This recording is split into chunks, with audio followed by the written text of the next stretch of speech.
Welcome back to This Day Live, the Sunday talk show here on the Arise News channel. With me, I still have Professor Bola Akinterenwa, Director General Bolitac Center for International Diplomacy and Strategic Studies. Yemi Adamalekun, Executive Director in Office of Professor David Awurawo, Professor of International Relations and Strategic Studies at the University of Lagos, Nigeria, and Professor Anthony Kila, Professor of Strategy and Development at the Center for International Advanced and Professional Studies, CIAPS. Well, thank you very much, everyone, for being present. Quickly, we have our two guests, Dr. Chris Nwokobia, Jr., who spoke about the obedient movement and certain developments, in the last few days with regard to that, movement, as it is called. And then, of course, we had High Chief Johnson Chukwu, who talked about the inflationary pressures that Nigerians and the Nigerian economy is facing. If we could just respond to some of the points made in that regard. Let me start with you, Professor Anthony Kila. Well, I guess we should start from the political side, from the Obi thing. That there are four things I think needs to be considered when we have this reflection. One is the obedient movement and then the partisan candidacy. But I think the movement goes beyond the partisan candidate. I think it's a sort of a generational, emotional, also political thing that goes beyond the individual. It's a rejection of the system. And if politicians don't get it that way, analysts will commit a grave sin in not contesting it as it is. You spoke with Christopher Nwokoba about the attitude and the language of the obedient. I personally agree more with you. I think it's not a good language, a good attitude. He explains, he's trying to contextualize to say they are that way because they're angry and frustrated. That is the why. But the what is, they are pretty rude. I think it's a test of leadership for somebody to say, let us manage this language. And there's no point playing youthsism. There's no point saying other people are even worse than that. Well, I guess you can do that, if you're having a banter. But if you want to be rational, if you're playing for posterity, then right is right, wrong is wrong. And then we just need to sort of improve ourselves, I reckon. There was talk about funding. I think we have to make it very clear that what the law says is that foreign powers cannot fund political parties. And that is a tradition we've inherited because that is what the law says everywhere. The rational reason, the motive of the legislator is to avoid sovereign powers influencing national power. It's a theme of sovereignty. And I think it makes sense. Elsewhere, for example, that is why before you go into politics, you have political action group in America, you have movements in UK and European countries, all, to bypass this thing. Nigeria's case is a peculiar case that makes me laugh. We have a paradox here because we have foreign government and foreign institutions funding our democracy.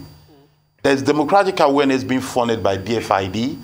There is awareness campaign being funded by foreign countries and, and things like that. So we have a peculiar paradoxical situation in Nigeria. But I do believe that rather than try to, rather than try to restrict crowdfunding, I think it should be encouraged. I think that anybody who has the capacity to put him or herself forward or group to say, we're going to be crowdfunded, I think is the way to go in the future so that nobody's so rich to be able to buy everybody and nobody's so poor to have to sell themselves, so that we create a situation where it is really almost not possible. Then I think you mentioned the question of the structure. Oh, yes, the question you asked him, which is a question I don't like, Dr. Batti, is a question of, do you think your candidates can win? I think it's a very Nigerian question, which we should stop acting people. It really doesn't matter. I'm going to vote for who I think should win. Not because I want him or her to win, not because he or she can win. It is not the business of any media, any political party, to question the obedient people if they have a structure or not. We shall know on this 17th of February or so, we shall know by then if they've been able to win. They don't have to prove to anybody that they have a structure. You know, saying you don't have a structure, I think it doesn't make sense. And I think Nigerians should stop saying, I like this person, but can he win? No, no, just go for who you want. Go for who you... I think now from... campaign is going to kick off.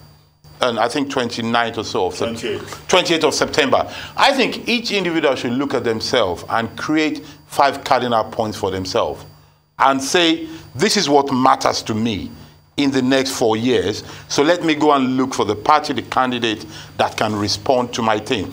And if I think that party and candidate needs help, then let me go and help. And if I think that candidate or party needs to be vigorously campaigned against, let me go and vigorously campaign against them. That is civitas. That is what democracy is all about. Yeah, okay, your point. But Professor Akintenuwa, let me come to you quickly. Yes, Section 225 and Section 85, 2, 3, 4 of the Electoral Act is very clear, as well as Section 88 of the Electoral Act, saying that no foreign funding. But can you separate the spirit of the law saying, oh, political parties cannot get foreign funding, from the candidate who is a trustee of the party, who occupies a position of a vice regent, more or less? You know, that's one issue that Professor Killer did not address, but can we discuss it further, if you wish?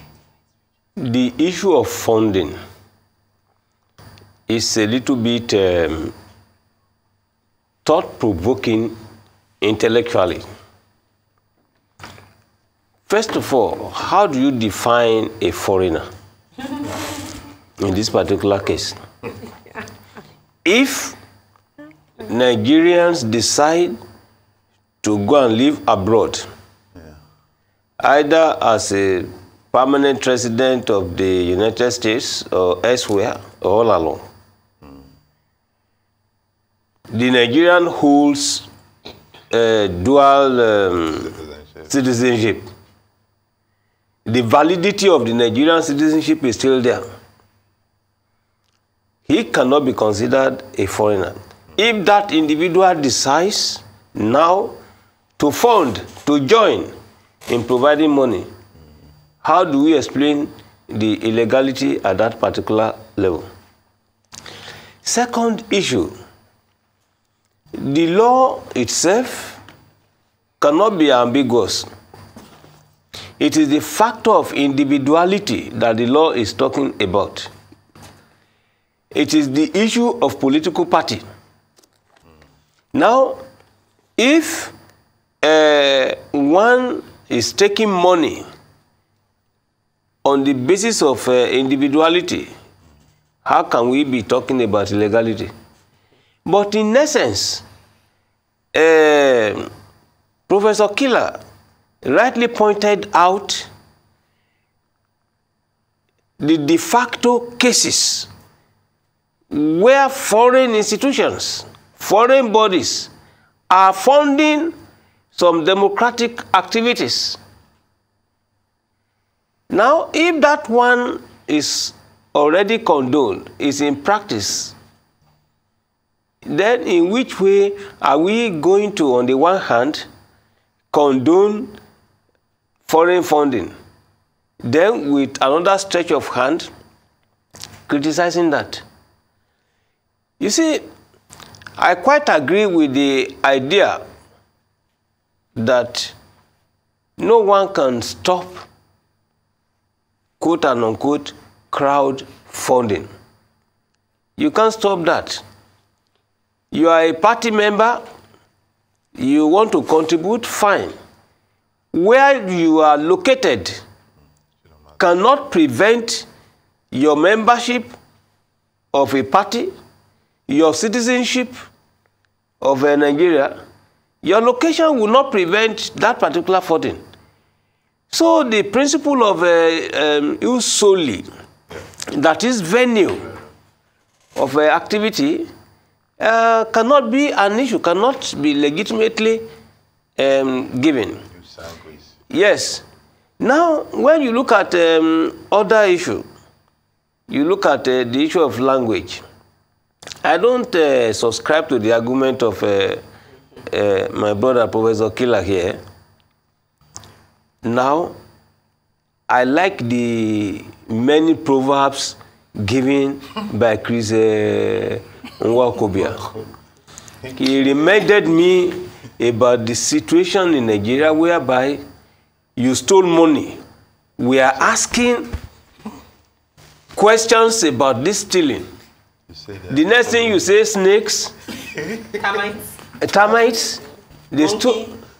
You see, I was considering this. That's why I specifically wrote in my column today, techniques of institutional corruption. Oh, you have mastered corruption so much. Yes, because I've been studying that one, and I look at how, look, so here in Nigeria, when you steal money and they know that they are going to be inquiry, they set the department on fire, accounts on fire. Right. The cases are bound. You want to investigate? Okay, fine. You get there, everything has been destroyed. That is one technique. Now he reminded, Nwakobia reminded us of snakes, termites. The zoology of corruption. Instead of addressing the critical issue.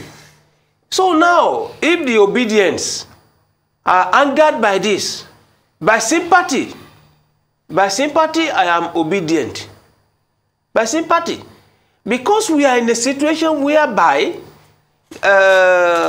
people do not have any solution. If Dr. Abati allows, I will ask you this question. I raised the issue in the column. How do you explain the situation of a federal government of Nigeria collecting money from the Nigerian people for houses that will be built in 1994? 1994. Lateef Jakande was Minister of Works and Housing. You collected money from Nigerian people, including me. Now, I was just going to say that. So we are in 2022. Oh, that's terrible. You didn't build any house. You didn't refund the money. You are not talking about that.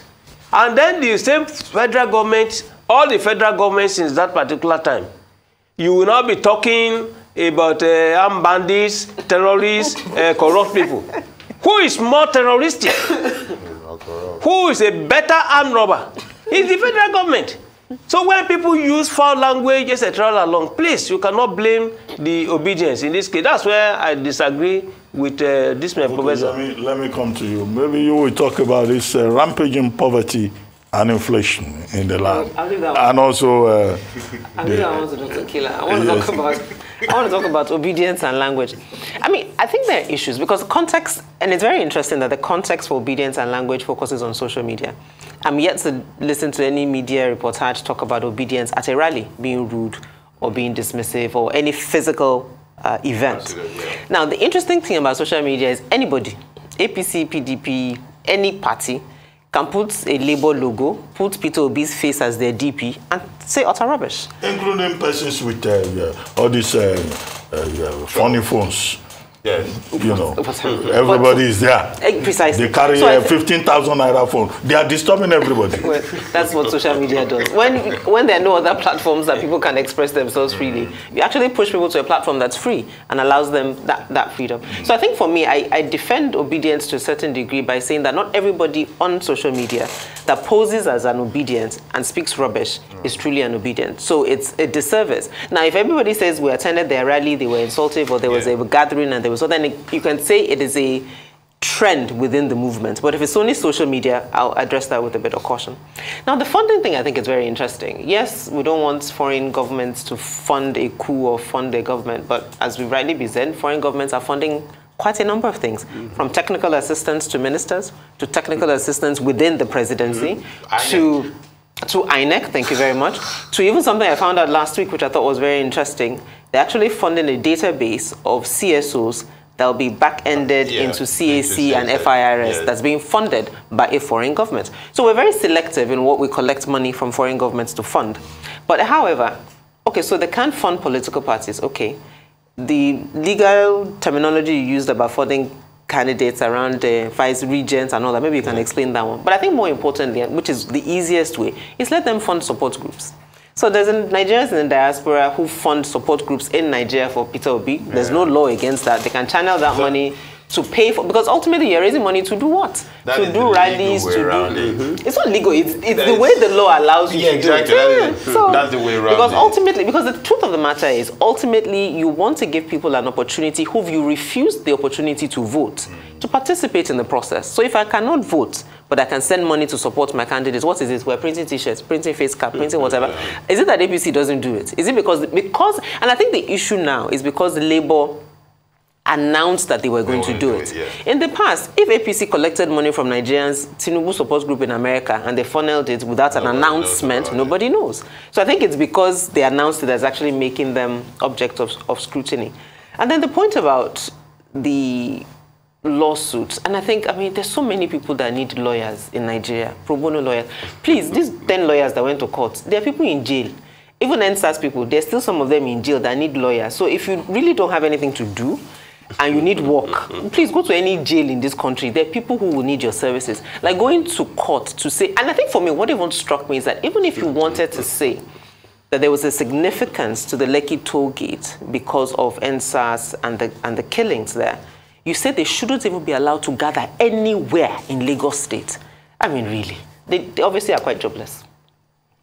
Okay, I see that you have all avoided the issue about inflation because you are members of the bourgeoisie. No, but sorry, this last inflation does not affect you. This one, as in, do you think your candidates will win? I really just also want to iterate that. Why that is that? Why? And the point is that we always ask, nobody asked an APC member that, do you think your candidates will win? No, I think Ruben Abati does. Oh, do He's you? fixated with people's practicality. He wants to see. I think in Ruben Abati's mind, he wants to see people are wasting our time or not. I've seen him ask FPC people. He asks everybody. He's one person who asks everybody. I'll excuse that. But I think more generally, people. More generally, yes. Generally, people tend to ask any candidate outside the top two. And I'm like, why are we trying to force feed people that it's a 2-horse game? If people believe enough, but it's a mind. It's a mind game. You're constantly undermining people's belief that I should vote, and that's the thing. Some people, I mean, I don't know what the video was where someone says, "I'm ready to throw my vote away." We've made it seem that if you're not aligned this way, it's a waste of your vote. But if enough people decide that they believe in someone, as you said, let them vote for whoever they want to believe in. Okay, I summarize on inflation. Yes, okay. You see, I was going to speak on behalf of the majority. So we're waiting to get inflation. On inflation, yes, Prof. We can look at it, first of all, on the basis of month-to-month inflation or year-on-year inflation. When you look at it, grosso modo, you discover that 3 years back, rate of inflation was about 17 point something 19. Yes. Now in 2022, it has increased to 20.52. That is to let you know that the policy of government is a failure because it has been increasing. It increased from 17 to 19 and thereafter. When you look at what they call core inflation, that is excluding agricultural produce, you now discover that what affects the people, cereals, food, milk, fuel, all those things, they are majorly affected. That's why you have the highest rate of something. When you want to consider regions, states, where inflation is highest, you also discover that areas where conflict is insecurity is predominant, they are affected. So, like our guest told us that, look, you have a situation whereby farmers cannot go to farm to bring produce to the people. Yes, you must expect inflation. Okay, well, thank you. The most affected states, according to the last statistics, Ebonyi, Rivers, and Bayelsa. But we just hope that Nigeria will not find itself in the same place where Lebanon is right now, or Sri Lanka is, or Colombo is, or Venezuela is. And that should be a major task for whoever becomes the president of Nigeria in 2023. But we don't hear anything from the political parties. Campaigns they seem not to have any idea. Campaigns haven't started. Well, officially, you need the campaigns to start give them the leeway. Before people begin to sound intelligent about how to lead Nigeria. Anyway, let's take the next topic. Nigerians across the globe have continued to condemn the attack on Senator Ifeanyi Ubah, which left an unknown number of policemen and civilians dead, even as Anambra State government has promised not to rest on its laurels until the perpetrators of the heinous crime are apprehended and dealt with according to the law. Arise News correspondent Amaka Ude-Walker reports. Anambra State and the southeastern part of Nigeria have in recent weeks seen a spike in attacks by an unknown gunmen. Less than 2 months ago, Okechukwu Okoye, a state lawmaker representing Agwata 2 constituency in the Anambra State House of Assembly, was kidnapped and later killed with his head hung on a spike. On Sunday, September 11th, daredevil gunmen attacked the convoy of Ifeanyi Ubah, a senator representing Anambra South Senatorial District. The attack is believed to have occurred at about 6 p.m. local time at Nkwo Junction, Enugu in Njikoka local government area of Anambra State. Although he escaped unharmed because of his armored vehicle, some of his aides and police orderlies were not as lucky.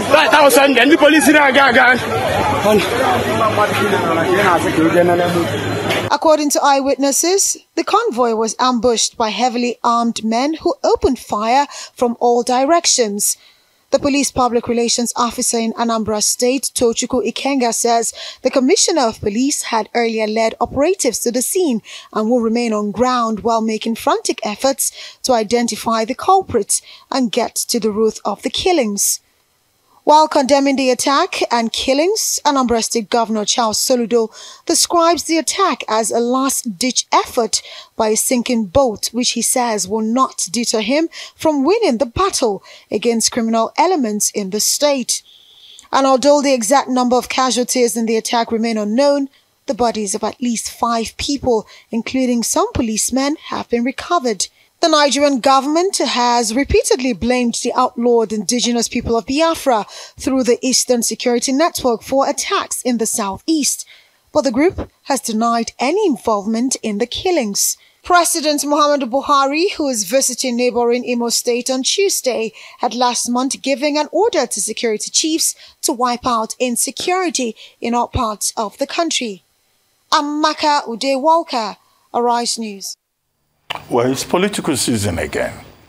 And as many will recall, in 2007, in 2011, there were cases of unresolved, killings, attempted assassinations. Even a sitting attorney general of the Federation was at a point killed in his own home. And up to today, that was not resolved. Across the country, persons were being killed. And now in the East, we have seen many cases of killings. Yeah. Will it get worse?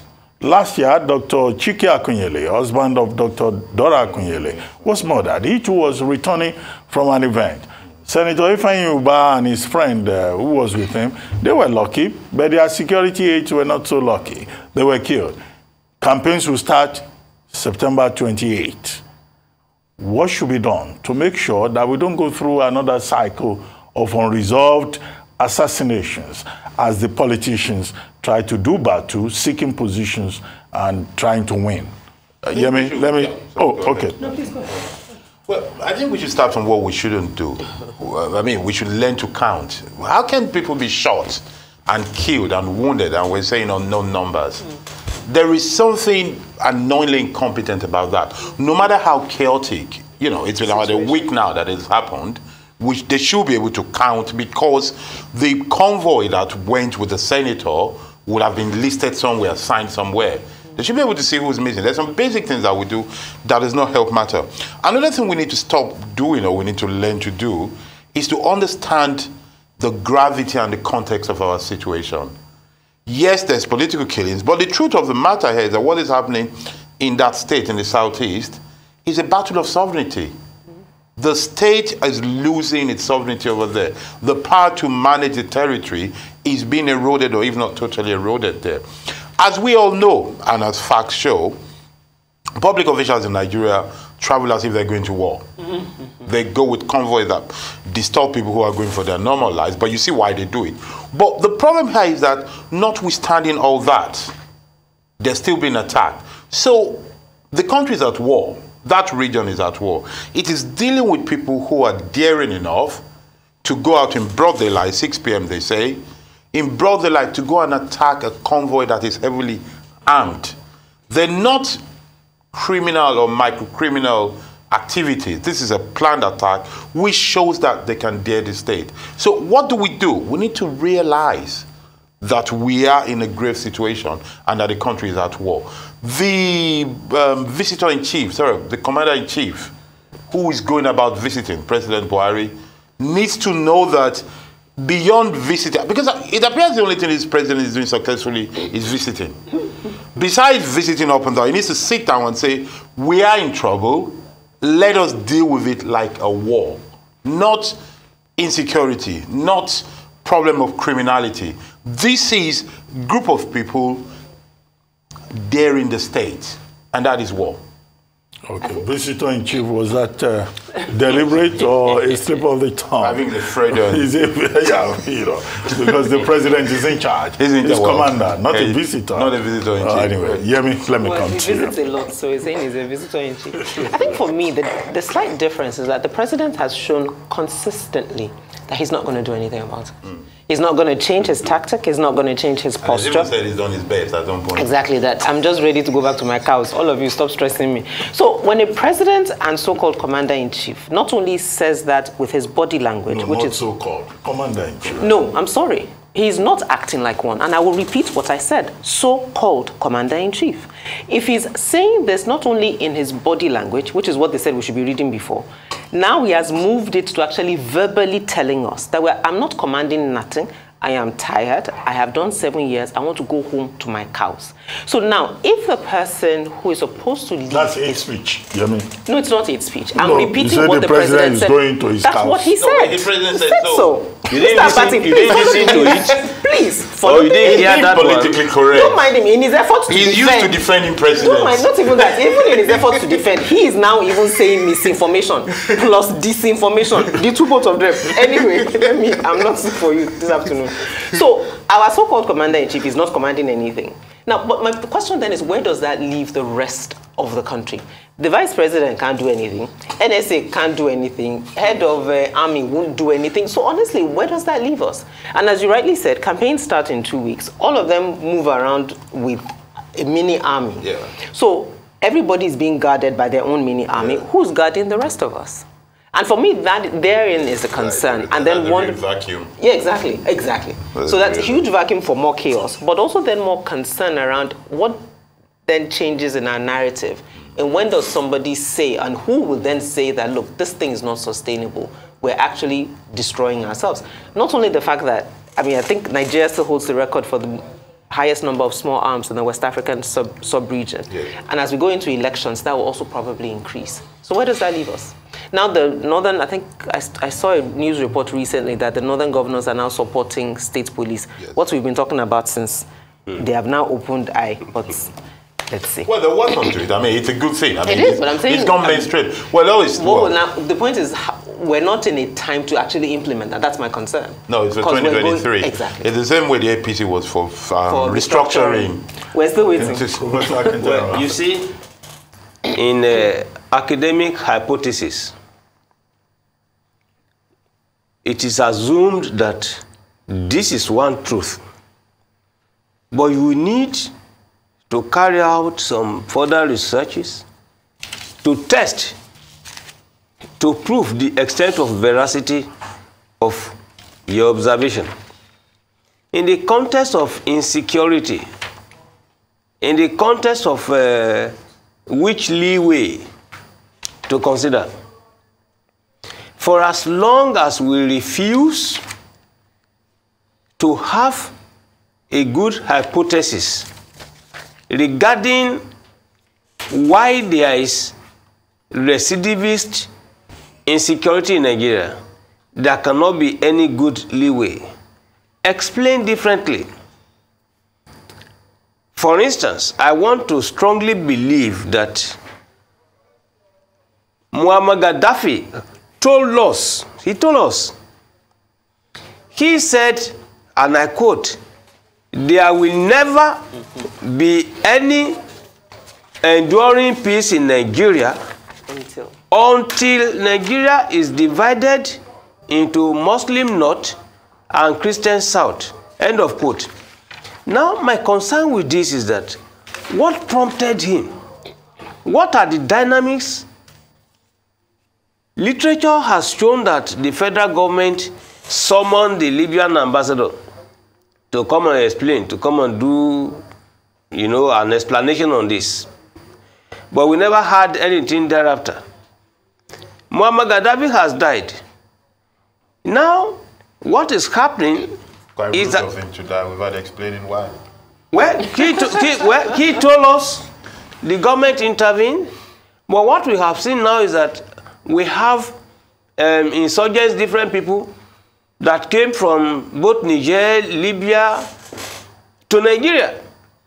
And we now see people who are now trying to acquire land by force, land that is titled, legitimately owned. And now we have a federal government, PNB administration, that tried indirectly to legitimize the acquisition of land, saying that the land that on the basis of 1977-1978 Land Use Act, you are now saying land is not owned by anybody. You give the impression that there is terra nullius. And now people will not even use gun, weapon, heavy weapons, AK-47, AK-49. Now, for me, as a researcher, I try to sit down to say, okay, you now want to take my land because the land does not have any legitimate owner. And I am a Nigerian by you sanguinis, blood descent. My foreparents are Nigerian by blood.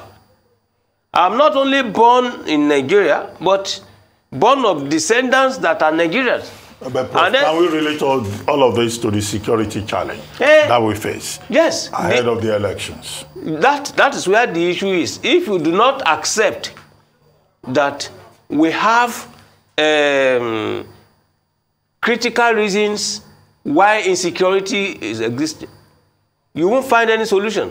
The solution in this particular case is to address, this political dynamic of insecurity. Buhari has been accused of a Fulanization agenda. He doesn't talk. He doesn't address it. People even talk about Islamization agenda. He doesn't bother. And I am saying that for as long as people allege that you have insurgents in bushes, in forests, and people are now saying, no, you cannot come and take my land. They are going to fight it. That is insecurity. Okay, the point is clear. Insecurity is a major challenge as we move towards the 2023 elections.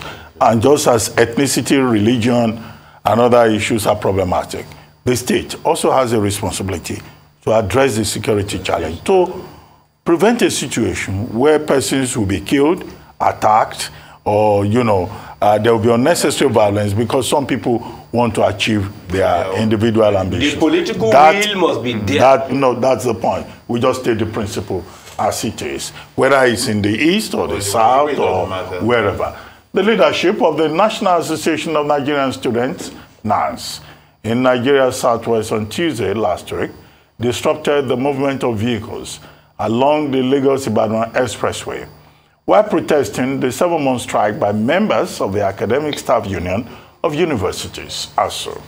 The students who gathered at the Shagamu interchange as early as 9 a.m. blocked both sides of the highway, preventing traffic flow both inwards and outwards of Lagos.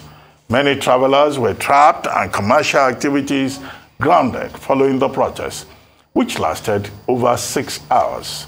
The group also threatened further action, saying it would take its protest to the international airports across the country and ground activities.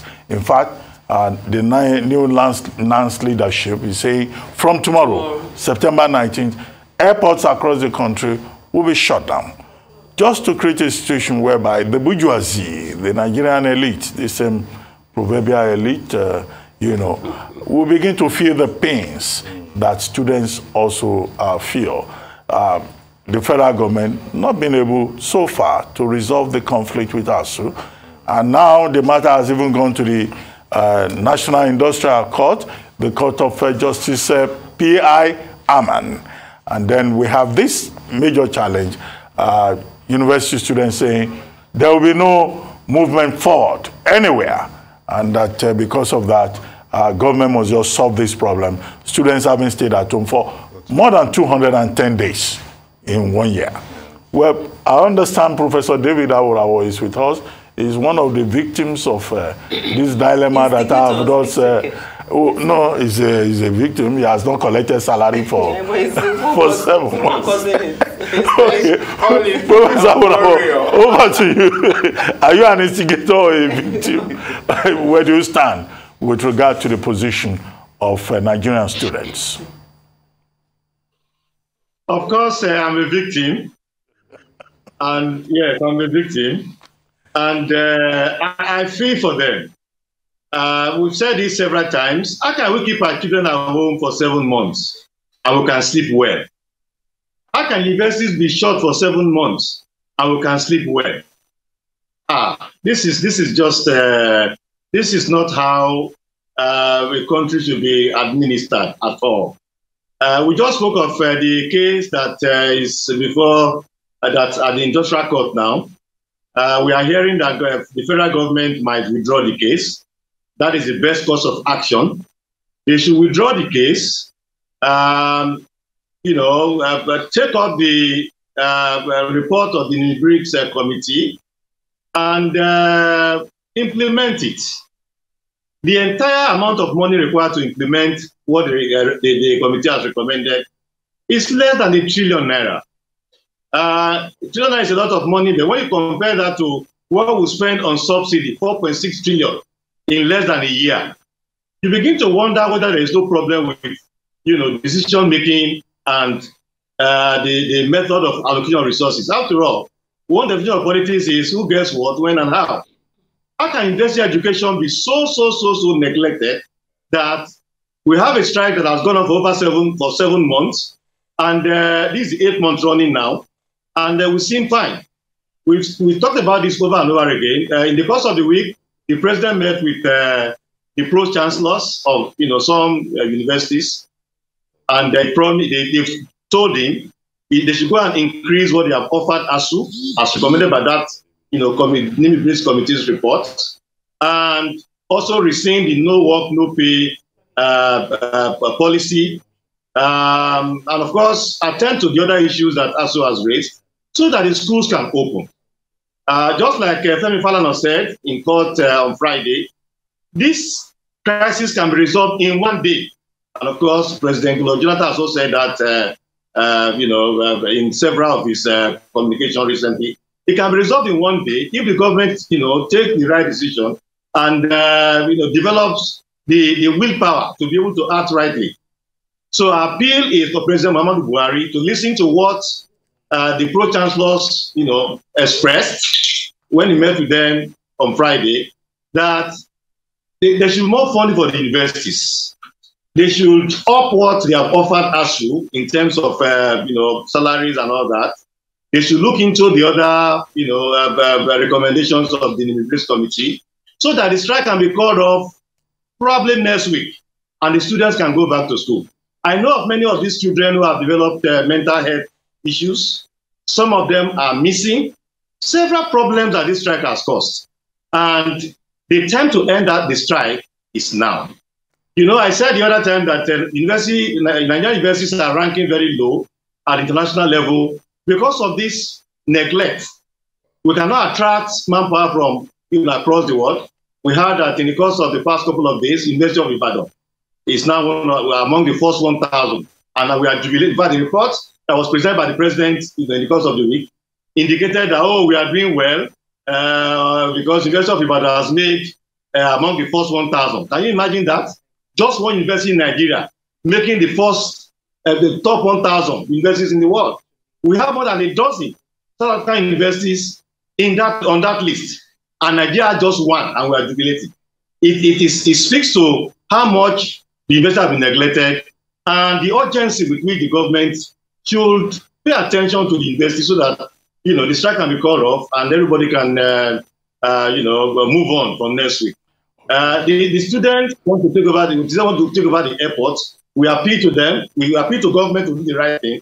So that will not be necessary because that will be so disruptive of even innocent citizens' life across the country. Well, Professor Awurawa, yes, I agree with you. But I won't let you go off easily, even though I would like to borrow Professor Akinterenwa as well. That you cannot be more correct. But when you are seated, I see one picture just behind you there, which shows that you are not just a prolific intellectual, you are also very prolific in the other room. You cannot be more correct, Professor Awurawa. Professor Akinterenwa, over to you. You see, when a federal government decides to go to court, desperation. The natural question that comes to me is, who are the advisors of this government? They're missing. Because you cannot engage in an act of illegality on the one hand, and then go to court Try to legalize. now to seek legalization of your illegality. First of all, the critical dynamic of the misunderstanding between the federal government and the ASU strikers is the breach of a sanctity of agreement. You naturally negotiated, voluntarily negotiated, voluntarily, consciously signed an agreement. And you renege. And now, you now come back to jettison, to set aside that same agreement. Only now to say that you are accusing the students going to block the road, accusing ASU of going on strike. No. The principle of estoppel in law doesn't allow for that. You are already criminally liable for not respecting the obligations you naturally, consciously contracted. And I thank the wisdom, the sagacious mind of the court to now say, look, they didn't accept that they can stop the strike. Now, when you are looking at the way forward, the issue of no work, no pay, when we are seeking compromise, you can look at the mere fact that the workers, the ASU teachers have been working. Community services have not been ended. So the aspect of non-teaching that the federal government is raising, okay, you can adopt the spirit of prorating their salary. So in this case, no vanquished, no winner. And now when you look at the other issue of university autonomy, this is the time to negotiate a new deal that will enable university to operate. If a president is jubilating on the fact that University of Ibadan is one of the first 1,000, University of Ibadan, a reputable university recognized worldwide in the early 60s, is not among the first 100. What is the beauty in saying? No, the university was still recognized until I left. Well, it's good, but you see, University of Ibadan, Yes, particularly when it was... Don't put down University of Ibadan. No, I'm not pulling it down. Yes, precisely. You can see University College of Ibadan, the University of Ibadan on its own. Please go and look at the records. That's why I'm saying that those people who are in charge of education today, for God's sake, when I look at the application of federal character, it's likely responsible. They don't give any importance to education. Okay, Professor Akintenwa, on that note, we'll take this quick break. After the break, the conversation will continue. Please stay with us. We'll be right back.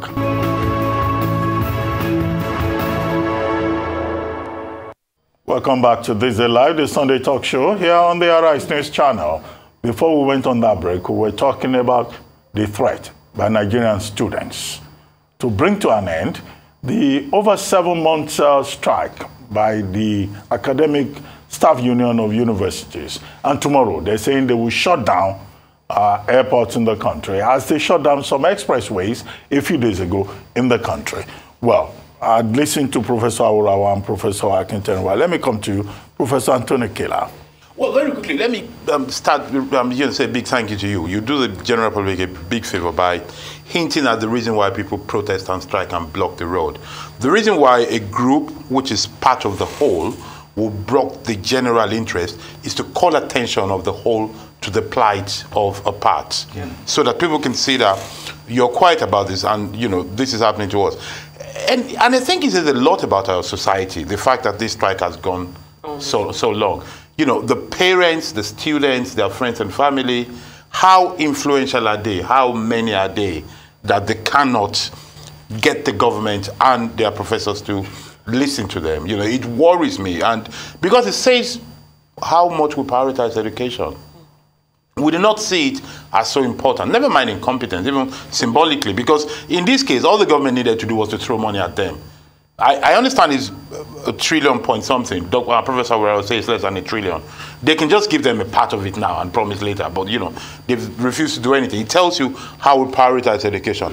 I think beyond solving this problem, we have a structural issue we need to address, which is we as a people, the whole society, how we address education. And I think the professors, maybe Professor Akintenwa can lead them, also need to do some mea culpa to go and see why people don't love them, why people don't respect them, why these politicians, whether they've finished school or not, why they cannot defer to their professors.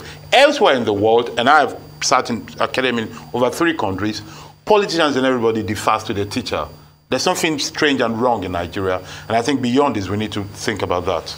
Okay, yeah, I'll start with that, completely concur with that, and I think it's just general. I mean, as I say, there was a point where principals of secondary schools were revered. They entered the room and people stood up for them. So it's what we've done to education generally.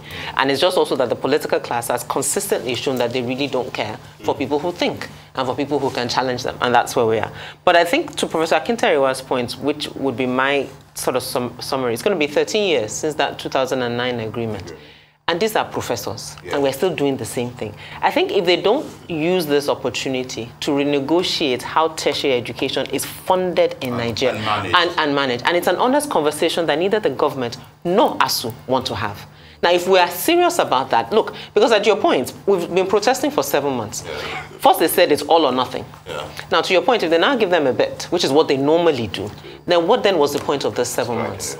If we haven't changed how we do tertiary education in Nigeria. And ASU is not serious about that. So that, for me, is ASU's challenge in this matter.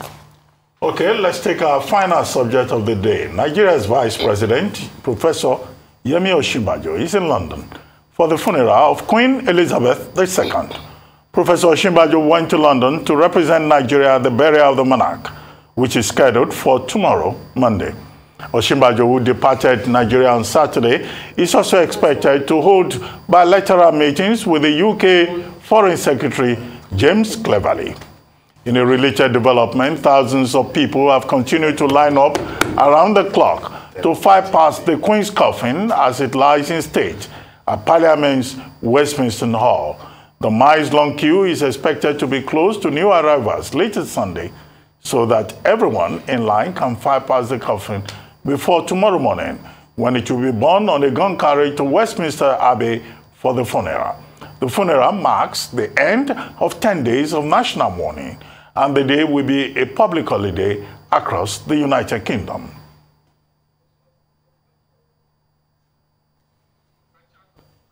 Okay, well, Yemi, let me start with you. Your namesake is representing Nigeria at the funeral, so it's only natural that I come to the Yemi in the studio here. He's only Yemi, I'm Okoyemi. But yeah, I mean, I think it's quite interesting how, what I find quite interesting is like the BBC coverage of it, of the Queen's death and the funeral. The very focus on the Commonwealth. And just sort of this whole pulling people in, especially Prime Minister of Jamaica, all the countries that had been talking about the Republic but still come in to pay homage. The lines, 12 hours, 13 hours in the cold. And so I think it's an interesting, for me, visual around people who think or say that the monarchy is old and dead and nobody cares for them, the British don't want them, they need to go, and people choosing to stand in line for 14 hours to pay respects to the Queen. David Beckham? Yeah, I don't think, did he stand in line? Or I'm sure he cut the line. He did, no. No, He didn't jump the line. He was on the line for more than 12 hours. Nobody jumped the line. Oh, wow. Oh, yes, that was how organized it was. There was no fast track. Yes. Fascinating. I didn't realize that. But it does, I think it really says a lot. And I'm glad, I'm glad Nigeria will be represented well at the ceremonies. I'll leave it at that. Well, Professor David Aworawo, let me come to you quickly. It is nice that Nigeria is to be represented at the Queen's funeral. The ties between Nigeria and the United Kingdom, have been very strong over the years, and the Commonwealth continues to provide a platform for multilateral relations between Nigeria and the United Kingdom. And so it was only going to be a matter of routine for Nigeria to be represented at the Queen's funeral. Of course, a couple of countries are told not to, come. Zimbabwe being one of them. China, another. That shows that at least Nigeria is not a pariah in the Committee of Nations. The human rights records are not are fair enough for Nigeria to, be invited to attend the Queen's funeral. But just a point on what Yemi had just said, the monarchy is still very much alive in the United Kingdom. It is loved by the people. It is embraced by the people. It is outside the United Kingdom that questions have been raised about the continued utility value of the monarchy. All the other 14 states where the Queen is still head of state, issues have been raised in many of them. But the United Kingdom is said the monarchy is still loved, the monarchy is still cherished, and the monarchy continues to provide stability, for the country. And so we are happy that Professor Yemi Osinbajo is there, and that Nigeria is represented at the Queen's funeral. Okay, we have just 2 minutes to go. So the professors here with me in the studio. Professor Akindele, 1 minute. Professor Killer, 1 minute. Quickly. There is beauty in being invited, and there is beauty in maintaining your self-interest, national interest. Zimbabwe has not been invited because Roberto Mugabe made it clear that the policies of a Shimurenga, will be sustained. So when you protect your national interest, and because of that you are not invited, I think it is better not to be invited in that case. Pariah status, we have been invited, we are going at a vice presidential delegation level. It's good, but there's no big deal about this. Conclusion. The Queen, the coach she was riding, the photographs on that particular coach, you will see where a black man is, on it, on floor, without respect. I think with this funeral ceremony, let Africa be given due respect. Well, Professor Killer, very quickly. Well, I must confess my bias. I'm a true Commonwealth person, by all standards. So I'm in for all this. I think the interesting point between the notionistic rejection of the monarchy and emotional, sentimental acceptance of the charisma of monarchy remains and pertains. But I think the monarchy wins. And this is a lesson Commonwealth Nigeria and the rest can learn, that the British monarchy shows the burden of leadership. It demonstrates leadership as example, as sacrifice, as restricting, not abusing, overdoing, and oppressing. Well, thank you very much, Professor Killer, Professor Awurawa, Professor Akintenewa, and Yemi Adamoleku. You say yours is Okpeyemi. The Vice President is Oluwayemisi. No, Okay. Oluyemisi is the same. Oluyemi. Okay, it's the same Yemi. But the Zimbabwean one. Anyway, no, we've got to go. We've got to go. The letter circulating was fake. Yeah, we've got to go. You've been watching This Day Live, the Sunday talk show, here on Arise News. I'm Ruben Abati. From my entire team here in Lagos, it's bye for now, and thank you very much for watching. We'll see you again next week.